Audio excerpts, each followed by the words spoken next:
There are people in your life who feel better when you feel worse. And right now, without knowing it, you are giving them exactly what they need. They noticed something about you early, probably before you noticed anything about them. They noticed that you care, that you want to be understood, that rejection stings, that you try to fix things when they break. To them, this was not a sign of your character, it was a gap in your armor. And they have been pressing on it ever since. You have probably wondered why certain people seem to find your weak spots so quickly, why their comments land exactly where it hurts most, why they seem to know exactly what to say to unravel you. It is not coincidence. It is reconnaissance. They have been studying you the entire time you thought you were getting to know them. Here is what makes this different from ordinary conflict. When most people hurt you, they feel something: guilt, regret, discomfort. Their nervous system registers your pain and mirrors it back to them. That mirroring is what keeps most relationships from becoming cruel. But some people have a different neurological response entirely. When they see you in distress, their brain does not register discomfort. It registers reward. Brain imaging studies show something disturbing in certain individuals. When shown images of people in pain, their pleasure centers activate. The same regions that light up for food, for sex, for winning. Your suffering is not something they tolerate. It is something they consume. This is not metaphor. This is neuroscience. And it changes everything about how you should respond. Think about what happens when you react emotionally to these people. You raise your voice, you cry, you defend yourself, you explain. You think you are fighting back, but watch their face next time. There is a flicker of something that should not be there. A calmness beneath the surface, a settling, almost like relief. That is not the face of someone losing an argument. That is the face of someone being fed. Every emotional reaction you give is a transaction, and you are always paying. Your anger tells them their words have power. Your tears tell them they have found the wound. Your explanations tell them you are still trying to be understood by someone who has no interest in understanding. They already understand you perfectly. That is the problem. So what do they hate? What response makes them feel like they are starving? Nothing. Not cold anger, not forced calm, not passive aggression. Actual nothing. The absence of reaction, the withdrawal of emotional presence. Psychologists call it the gray rock method, but the name undersells what it actually does. You become boring to them. Not threatening, not challenging, not interesting. Just gray, like a rock they walk past without seeing. Here is why this works neurologically. Cruelty is a stimulation-seeking behavior. The person using it needs the feedback loop of your distress to complete their circuit. Without it, the behavior produces nothing. No dopamine, no sense of power, no satisfaction. They are performing for an audience that has left the theater. And nothing unnerves a performer more than an empty room. But here is where most people fail when they try this. They confuse being gray with being cold.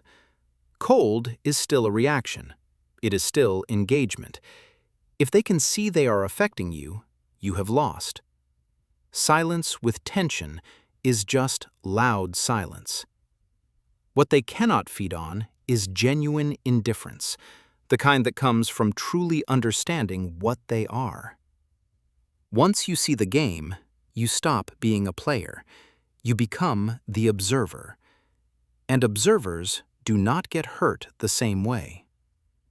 Here is what the gray rock method looks like in practice.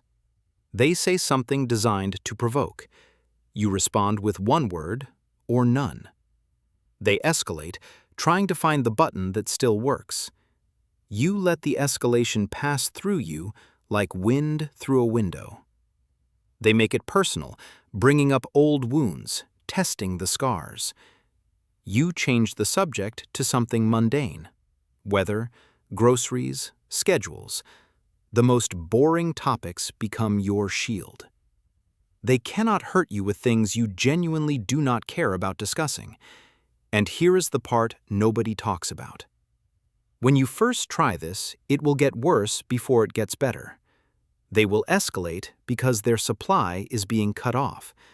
This is called an extinction burst, the final, desperate attempt to get what used to work.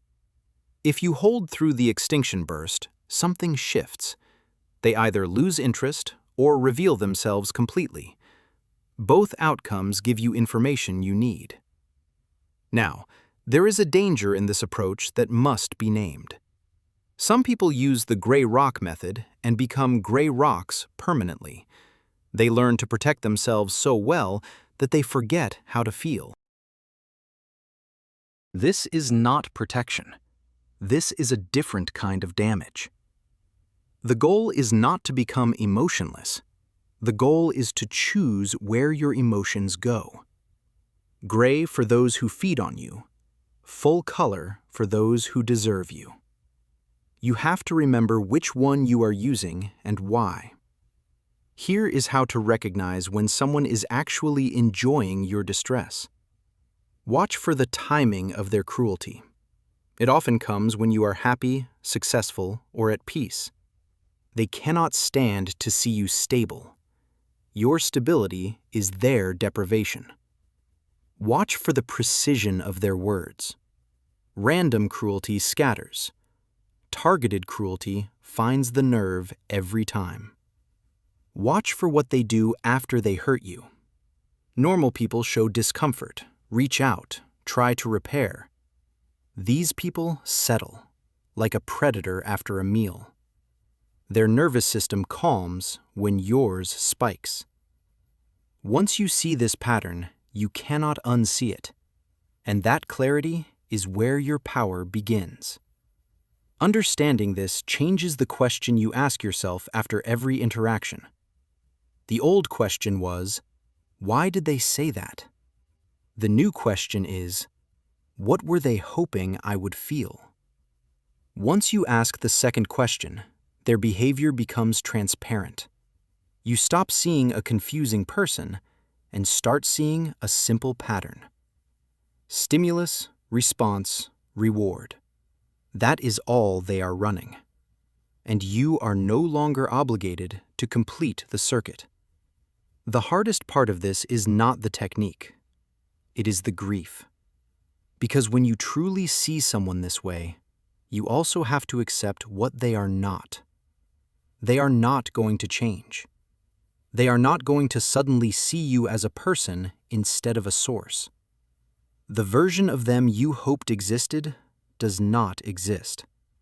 And that is a death, even if the person is still alive. You are allowed to mourn someone who is still standing in front of you. That grief, when processed, becomes the final piece of your freedom. Because you stop waiting for them to be different. You stop auditioning for a role in a play they wrote.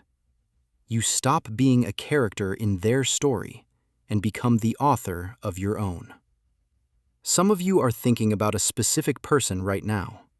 Someone whose face appeared the moment you started watching. That recognition is not paranoia. It is pattern recognition. Your nervous system has been telling you for longer than you have been listening. The question is not whether you know who they are. The question is what you are going to do now that you cannot pretend you do not.